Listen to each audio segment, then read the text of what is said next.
Kalau kita ngomongin soal jadi jagoan di dunia keamanan siber, pasti ada satu nama yang muncul terus kan? Yap, CSSP.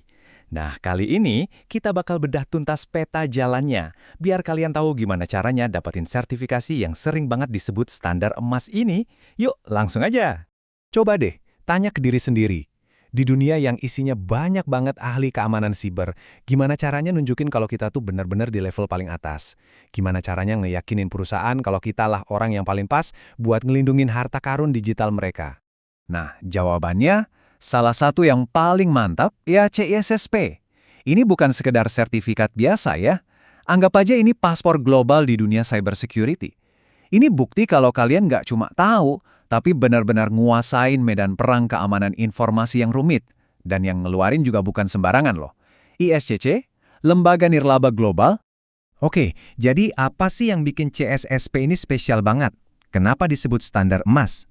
Di bagian pertama ini, kita bakal kupas tuntas alasannya dan yang paling penting, apa dampaknya buat karir kalian. Coba lihat kutipan ini deh. Ini bukan cuma kata-kata manis loh.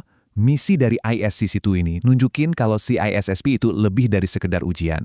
Ini tuh soal jadi bagian dari sebuah gerakan besar buat ningkatin level profesi keamanan cyber secara keseluruhan. Jadi, pas kalian pegang sertifikasi ini, kalian itu otomatis jadi bagian dari komunitas elit yang emang fokus banget sama kualitas. Nah, itu dia nilai plusnya. Oke, sekarang kita masuk ke dapurnya. Apa aja sih yang harus dipelajarin? Nah, ujian CISSP itu dibangun di atas 8 pilar pengetahuan utama.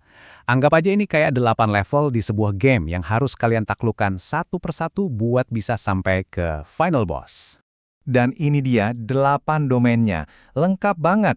Mulai dari hal fundamental kayak manajemen risiko, ini ibaratnya jadi tameng buat bisnis. Terus ada arsitektur dan rekayasa keamanan. Ini soal gimana kita ngebangun benteng digital yang super kokoh. Sampai kayak yang lagi panas-panasnya sekarang, keamanan pengembangan perangkat lunak, biar kode yang kita bikin aman dari lahir.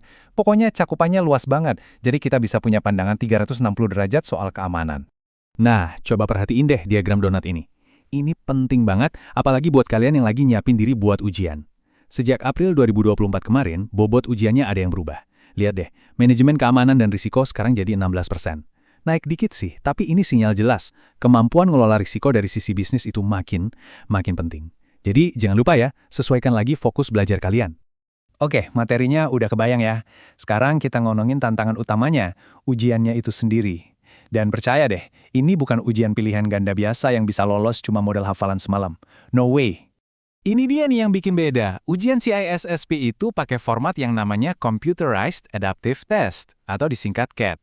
Gampangnya gini, ujian ini bukan cuma mau tahu kalian bisa jawab atau enggak, tapi ujian ini mengukur sedalam apa sih pemahaman kalian, dan caranya itu super efisien dan akurat.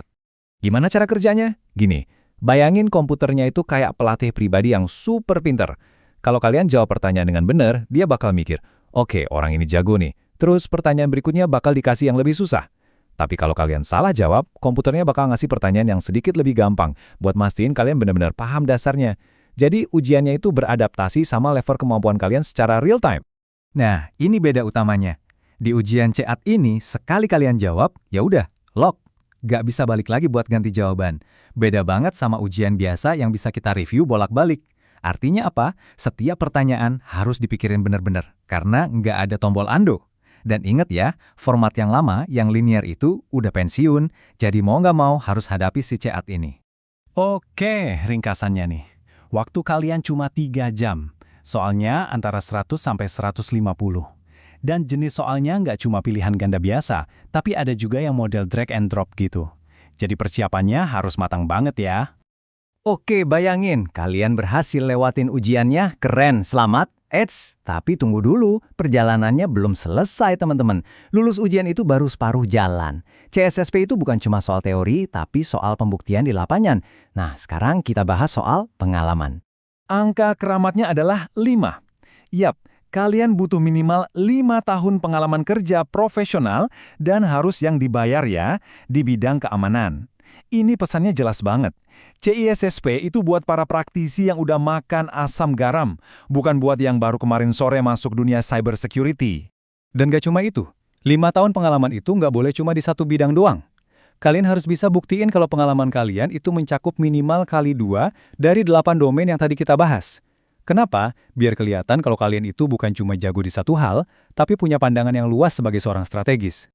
Tapi, ada kabar baik nih. Ada semacam diskon pengalaman.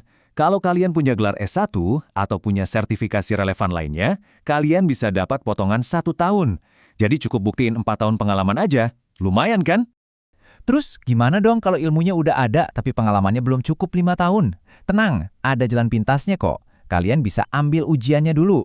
Kalau lulus, status kalian jadi Associate of ISC Square. Anggap aja ini kayak calon CISSP gitu. Nah, dari situ, kalian dikasih waktu 6 tahun buat ngumpulin sisa pengalaman yang dibutuhin. Cerdas banget kan caranya? Jadi bisa start duluan. Ujian lulus, pengalaman beres, dapat sertifikat. Udah, selesai? Oh, tentu tidak. Justru ini baru permulaan. Dapat CSSP itu bukan garis finish. Ini tuh kayak dapat tiket buat main di Liga Utama. Dan di Liga Utama, kalau nggak latihan terus, ya bakal ketinggalan.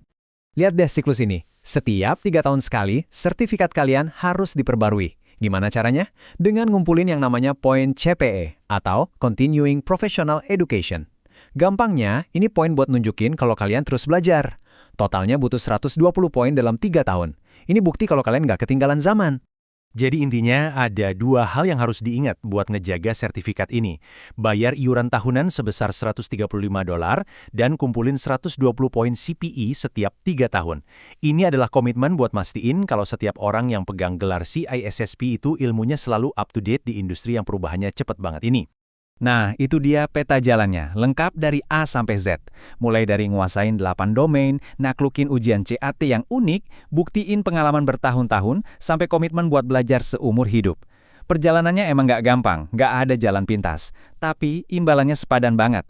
Jadi sekarang pertanyaannya, saya balikin ke kalian. Kalian siap nggak buat ngambil tantangan ini? Terima kasih sudah menyimak.